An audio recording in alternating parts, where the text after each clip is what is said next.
బ్రహ్మచర్యము అని ఒకటి ఉంటుంది, బ్రహ్మచారి.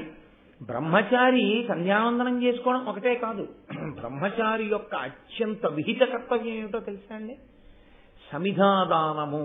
అంటే పలాశ వృక్షం నుంచి తెచ్చినటువంటి పేడు కానీ, లేదా మోదుగ వృక్షం నుంచి తెచ్చినటువంటి పేడు కానీ, ఉదయము సాయంకాలము కూడా 2 పేళ్లు యజమాని అగ్నిహోత్రంలోకి సమర్పించాలి. గురువుగారి అగ్నిహోత్రంలో కానీ తండ్రి గారి అగ్నిహోత్రంలో కానీ సమర్పించాలి.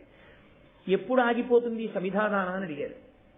పెళ్లి జరిగిన రోజు రాత్రి ముహూర్తమైనా సరే తండ్రి గారి అగ్నిహోత్రంలోంచే తెచ్చి ఇతని గృహస్థాశ్రమంలోకి ప్రవేశించగానే ఇతని అగ్నిహోత్రాన్ని వెలిగిస్తారు. ఇతను ఆ అగ్నిహోత్రం వదిలిపెట్టి వెళ్ళిపోకూడదు న్యాయానికి. ఆ అగ్నిహోత్రాన్ని 2 కారణముల చేత మాత్రమే ఆపేస్తారు. ఒకటి, అతను మళ్ళీ చనిపోయినప్పుడు ఏం చేస్తారంటే ఆ అగ్నిహోత్రాన్నే పట్టుకెళ్ళి అతని శరీరాన్ని కాల్చేస్తారు. అప్పుడు ఆ అగ్నిహోత్రం ఆగిపోతుంది. రెండవది, అతను సన్యసిస్తే ఇంకా అగ్నిహోత్రాన్ని నిధనం చేస్తారు. తప్ప అగ్నితో అంత ముడిపడిపోయి ఉంటాయి అన్ని ఆశ్రమాలు. ఒక్క అగ్ని సంబంధం లేనివాడు ఎవరో తెలుసా అండి సనాతన ధర్మంలో? ఒక్క సన్యాసి.